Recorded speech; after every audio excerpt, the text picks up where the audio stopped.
अस्सलामु अलैकुम, मैं हूँ सलवा स्नैन। आप देख रहे हैं जोर न्यूज़ HD।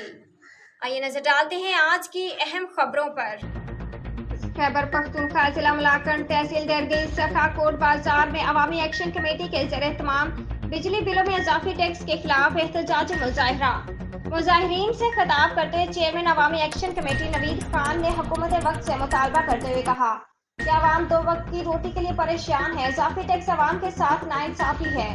सदर नूरुल अमीन खान ने अफसोस का इजहार करते हुए कहा, बेरोजगारी दिन ब दिन बढ़ती जा रही है।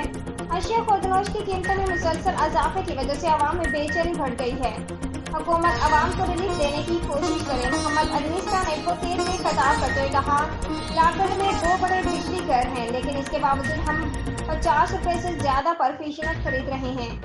गरीबों के लिए जीना मुश्किल हो गया है। मुल्क में बेरोजगारी और गुर्बत बढ़ गई है। इस गंभीर सूरत हाल में हुकूमत आवाम की बेहतरी के लिए हर मुमकिन इक़दाम उठाएं। रिपोर्ट सरजमीन खान बदर गवाल, ब्यूरो चीफ, जोर न्यूज़, खैबर पख्तूनख्वा। आज के लिए इतना ही। मजीद खबरों और अपडेट्स के लिए देखते रहें जोर न्यूज़ HD।